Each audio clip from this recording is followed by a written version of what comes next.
This might look like your standard Volkswagen GTI, and that's because it is. Now, this is a Volkswagen Golf R. Past the badges, the differences are hard to spot. Volkswagen seems to enjoy subtlety. But you might be surprised to hear that this car commands a premium of over $10,000 above a base GTI. Why is that? It's what's underneath.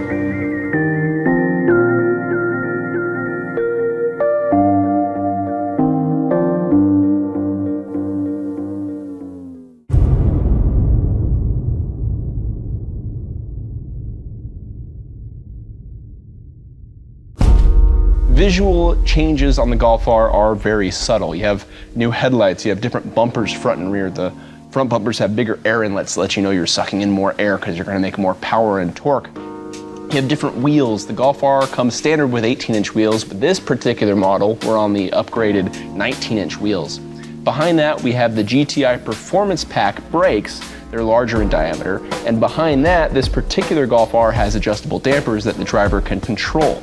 They go from comfort to normal to sport, depending on what you're looking for the car to do. Now, there's two big changes that you should know about for the Golf R. The first is, of course, engine output. This car makes 292 horsepower and 280 pound-feet of torque through a new head, new internal components, a new turbocharger. It's making more power higher up in the rev band.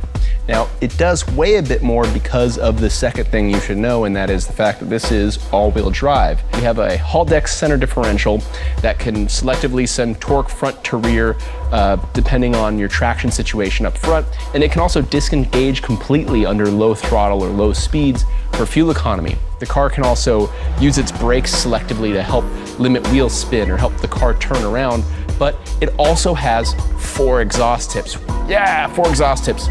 But the biggest thing we're most interested in finding out is how it works with the stability control completely off. For the first time in the Golf R, you can finally defeat stability control, and we'll be real eager to find out how that works on the test track.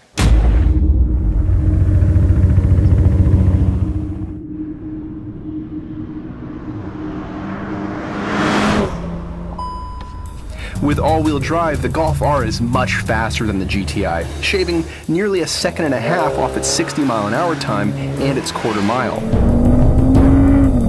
The Golf R hit 60 in 4.5 seconds, and it passed the quarter mile in 13.1 seconds at 104.9 miles an hour.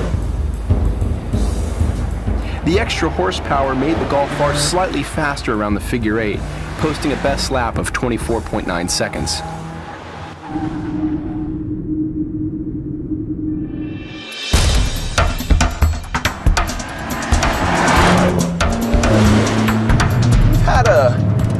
Interesting relationship with the Golf R through the ages. We've been quite hard on it for not having defeatable stability control. And now it finally does. So let's talk about what that gives you.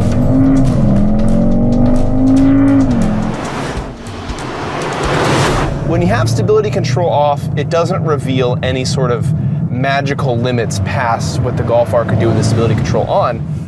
What that stability control would do on the track is it would intervene so early and ruin the experience.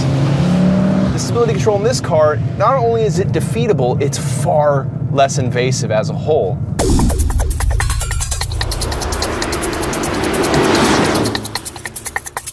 So with that done, with that over, we can finally enjoy the car as it was meant to be driven.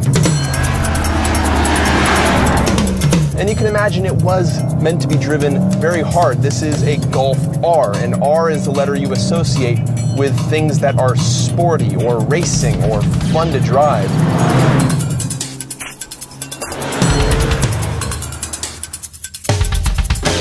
The word I want to associate with this car over the GTI is premium, like this is a GTI Plus. The question, of course, for most people, is this car worth the extra $10,000 over a GTI, or a little bit over $10,000 over a base GTI?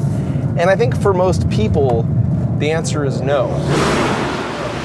Because you're probably not going to appreciate the differences. I think this car is only really going to satisfy the Volkswagen diehards who really appreciate the stuff you're getting in this machine and the experience you're getting in this machine.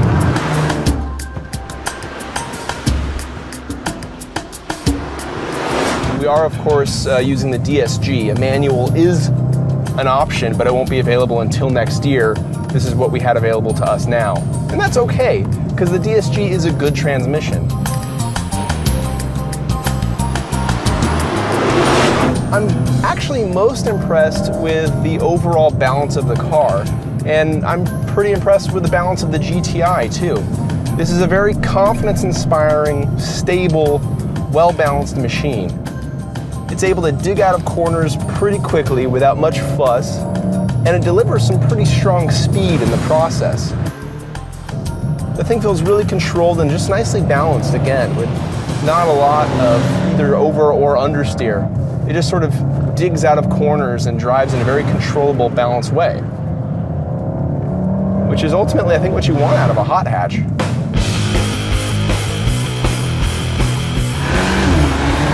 You gotta admire Volkswagen for their tenacity at building this car. They obviously really want to make the Golf R to be a high-power, all-wheel drive, stable, nice GT almost machine, and it seems that they've done that here. This is probably the best Golf R yet. I mean, it doesn't have the wonderful sounds of that VR6 R32, but in terms of balance and body control, and again, that premium sensation, this is tough to beat.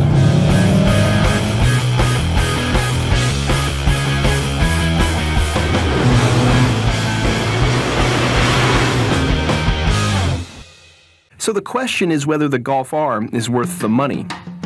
If you're looking at it from the perspective of a GTI, I suspect the answer for many is a likely no. But from the vantage of an Audi S3 or a BMW M235i, the Golf R gains some serious appeal, sharing the combination of performance and refinement you'd expect of those cars at a lesser price. The Golf R has a nice balance then. It's able to satisfy a similar driving itch as the WRX STI, and also offers a comfort and functionality to make it an extremely competent commuter car.